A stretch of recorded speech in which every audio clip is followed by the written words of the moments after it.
السلام عليكم، مرحبا بكم معايا في فيديو جديد. نتمنىكم تكونوا بخير وعلى خير. كما كتشوفوا الفيديو ديال اليوم ان شاء الله في هذا الفيديو نقترح لكم جوج كيكات كيجيو طالعين بحجم عائلي خفافين ولذاذين بزاف. كيكات الشوكولاته اللي كتجي اكثر من رائعه، خفيفه ولذيذه بزاف. كذلك كيك ديال الحامض اللي كتجي رائعه بمقادير اللي هي مضبوطه. نتمنى فعلا تجربوهم. الى عجبكم الفيديو كيف ديما ما تنساوش تخليو لي واحد لايك وواحد التعليق من باب التشجيع. مره كتشوفوا القناه ديالي ويجيكم المحتوى ديالها ما تنساوش تشتركوا فيها وتفعلوا الجرس باش يوصلكم دائما جديد الوصفات. تبارطاجيو هذا الفيديو مع العائله والاحباب والاصدقاء. واحد لايك وواحد التعليق من باب التشجيع الى عجبكم هذا الفيديو هذا. على بركه الله نمشيو نشوفوا اول كيك اللي هي الكيك ديال الشوكولاته اللي غادي نحتاج لها في المقادير. ولا غادي نحتاج واحد البول وضعت فيه قبيصه الملح، 4 حبات من البيض يكونوا بدرجه حراره المطبخ. غادي نحتاج واحد الكاس ديال السكر ما يعادل 150 غرام ديال سكر حبيبات. دائما البيض باش تنجح معنا الكيكه نخرجوه من قبل من الثلاجه باش نضمنوا ان الكيكه تنجح معنا. هنا ضفت كاس ديال السكر، يعني كاس ديال العنبه الوزن ديالو 150 غرام. غادي نضيف واحد الكيس ديال سكر فاني. غادي نطرب هاد المكونات جيدا بالطراب الكهربائي حتى كيتضاعف الحجم ديال البيض كيبيض اللون ديالو، كيرجع القوام ديالو كثيف. من بعد غادي نضيف كاس ديال الزيت نباتيه، وغادي نحتاج واحد العلبه ديال الياغورت بنكهه الفانيلا. غادي نحتاج واحد نصف كاس ديال الحليب. صافي هنا من بعد ما طربت مزيان هاد البيض هذا مع السكر مع الفاني، من بعد ما كنطرب البيض مزيان وكيتضاعف الحجم ديالو عاد كنضيف له باقي المكونات وكنزلو دائما السرعه د الخلاط باش ما كنهبطوش داك البيض اللي كنكونوا طلعناه في الاول. صافي هنايا من بعد ما طربت مزيان غادي نضيف كاس ديال الزيت نباتيه، كنضيفها وكنزل السرعه ديال الخلاط الكهربائي. ما طربت مزيان وتصبح القوام على هذا الشكل هذا. غادي نضيف كاس ديال الزيت نباتيه، غادي نضيف نصف كاس ديال الحليب عادي، غادي نضيف علبه ديال الياغورت من وزن 110 غرام. وانا كنطرب على سرعه منخفضه، يعني دائما كننزلوا السرعه د الطراب. صافي هنا كنزول الطراب الكهربائي وكناخذ واحد المصفات كنضيف الكاس الاول ديال الدقيق. بالنسبه للدقيق غادي نحتاج 3 الكؤوس ديال الدقيق 300 غرام مع 3 الاكياس ديال الكاكاو ما يعادل 3 المعالق كبار. وغادي نخلط بطراب يدوي حتى كينسجم داك الكميه ديال الدقيق مع الكاكاو. بالنسبه للدقيق دائما غربلوه مره وجوج حتى ثلاثه باش كتحصلوا على نتيجه زوينه. صافي هنا غادي نضيف الكاس الثاني وغادي نغربلو. دائما الكيك ديال الكاكاو ما نقصحوش العجين لان الكاكاو كينشف الكيك باش تجينا كيكه رطبه. دائما ما تكثرولهاش الدقيق ماشي بحال الكيك العادي. صافي هنايا ضفت الكاس الثاني، ودائما الدقيق البنات ضيفوه على دفعات باش ما كيتكتلش في وسط الخليط.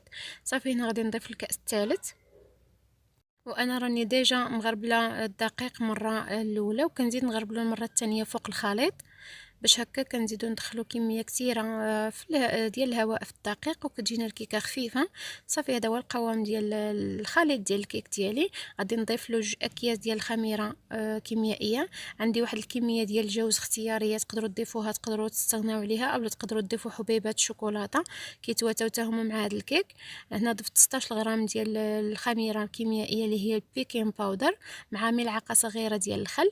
غادي نخلط مزيان. من بعد كناخذ مول مدهون بالزبده مرشوش بالدقيق، المول العادي القطر ديالو 26 سنتيم، وغادي نطيبها في فرن اللي هو غازي. درتها على نار اللي كتكون مهيله والفران كيكون بارد حتى طابت وخرجتها. بالنسبه للكيك الا بغيتو طيبوها في فرن كهربائي فتقدروا تسخنوا الفرن على 170 درجه، تدخلوا اللاطه غير على الاسفل، يعني النار تكون غير من الاسفل وتخليوها حتى كطيب وتنفخ عاد تشعلوا عليها من الفوق باش تنشف على الوجه ديالها. انا هنا غنطيبها في فرن غازي. درت من تحت منها واحد اللاطه ثقيله ديال المسمن باش الحراره كتوصل بعيده ياخذ حقه في الطياب وكينتفخ. هنا خرجتها كيف كتشوفوا رطبه خفيفه واسفنجيه. غادي نزولها من المول من بعد ما كتكون بردات واحد شويه. وهذا هو القوام ديال الكيك. كيف كتلاحظوا معايا كيجي رطب خفيفه واسفنجيه. غادي نزينها بواحد الكاناش ديال الشكلاط مع الحليب. دوبت هنا الشكلاط في حمام مائي وزدت له كميه ديال الحليب حتى خفاف ورجع على هذا الشكل هذا. غادي نزين به الوجه ديال الكيك. تقدروا ديروا اي حاجه هكا، اي صلصه نتوما بغيتو فوق هذا الكيك هذا. هذا الكاناش هذا عطى مذاق زوين لهذا الكيك هذا وجاء اكثر من رائع. بالنسبه للكيك باش انكم تقدروا تخرجوها للكليان ديالكم اولا تعرفوا الاثمنه باش غادي تبيعوا لي كيك ديالكم، يعني دائما كتحسبوا اللي خسرتوا في داك الكيك وكتضربوهم في جوج هكا باش كتعرفوا الثمن باش غادي تبيعوا اولا غادي تخرجوا لي كيك ديالكم. وبطبيعه الحال اي كيك على حسب باش صايبتوه شنو دخلتوا فيه وشنو هز لكم ديال المقادير. وكذلك كتزيدوا بنات واي حاجه مهم داخله يعني الفرن اي حاجه كتزيدوها. صافي هنا زينت الكيك ديالي بالغاناج ديال الشوكولا. غادي نزينو باللوز كونكاسي اللي خديته حمرته في الفران.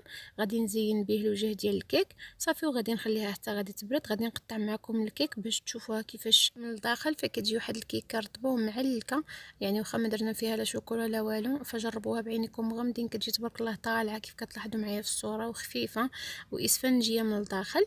دابا غادي نقطع معكم طريف تشوفوا القوام ديال الكيك كيفاش كيجي من الداخل. وغادي نمشيو نحضروا الكيك ديال الحامض اللي غادي نحتاج واحد البول نوضع فيها 4 ديال الحبات ديال البيض يكونوا بدرجه حراره المطبخ. وغادي نضيف واحد رشيشه ديال الملحه، واحد القشره ديال حامضه مع سكر فانيلا، واحد الكيس حتى 2 اكياس ديال الفاني.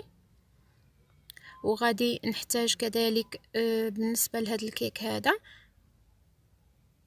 كأس ديال السكر 150 غرام، قشره ديال الحامض محكوكه.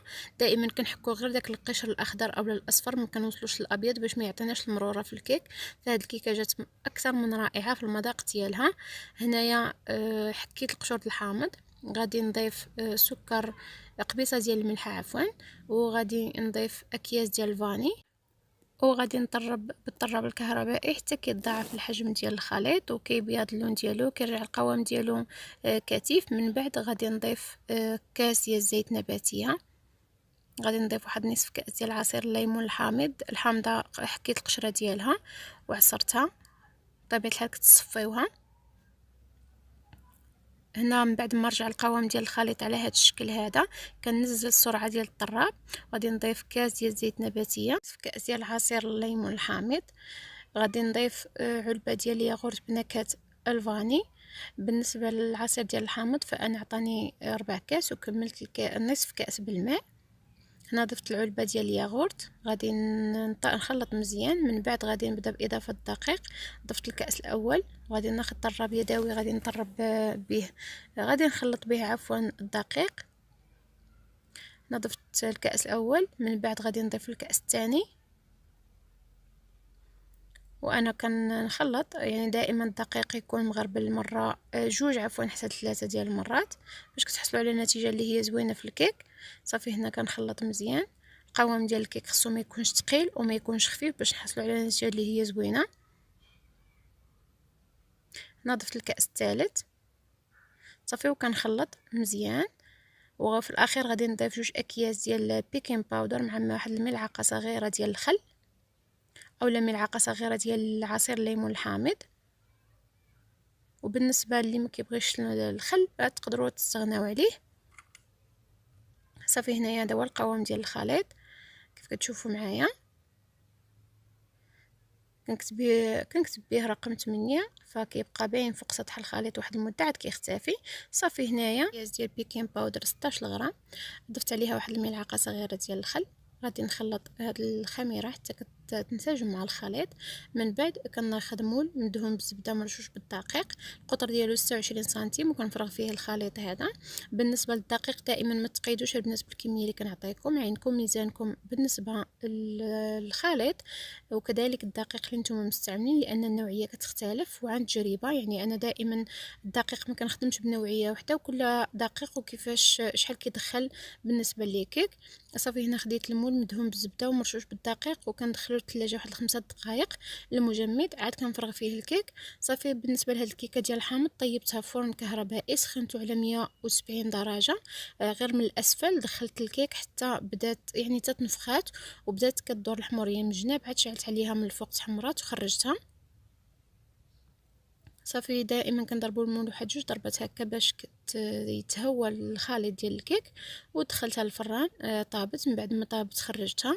بالنسبه لهذا الكيك هذا فانا زينتها تزيين عادي. هنا كيف كتلاحظوا معايا من بعد ما خرجتها تبارك الله كتجي طالعه ومحمره وخفيفه. صافي زينتها بالمربى ديال المشماش وزينتها بالجوز الهند اللي هو الكوكو. كيف كتشوفوا معايا كتجي تبارك الله طالعه وخفيفه ورطبه وناجحه 100%. كيف كتشوفوا في الصوره. صافي غادي ندهنها بالمربى ديال المشماش وغادي نزينها بجوز الهند. تقدروا تزينوها كذلك بلوز ايفيلي او اي حاجه متوفره عندكم. تزيين بطبيعه الحال كيبقى حسب الرغبه، ولا كنتو تخدموهم ليكم كوموند او شي حاجه على حسب داكشي اللي كيطلب الكليان. صافي هنايا غادي نزين بجوز الهند وغادي نقطعها معاكم باش تشوفوها كيفاش كتجي. فكتجي رطبه وخفيفه والمذاق ديال الحامض فيها اكثر من رائع. بالنسبه لعشاق الحامض فهاد الكيكه غادي تعجبكم بزاف واعتمدوها بمقادير اللي هي مضبوطه جدا. صافي هنا نقطع معكم طريف تشوفوا الشكل ديالها كيفاش كيجي. فكتجي زوينه بزاف رطبه وخفيفه. والمذاق ديالها اكثر من رائع. إن يعجبكم الفيديو ديال اليوم ما تنساوليش واحد لايك وواحد تعليق من باب التشجيع. كنتو اول مره كتشوفوا القناه ما تنساوش تشتركوا فيها وتفعلوا الجرس باش يوصلكم دائما جديد الوصفات. خليتكم على خير، نشوفكم فيديو قادم ان شاء الله. مع السلامه.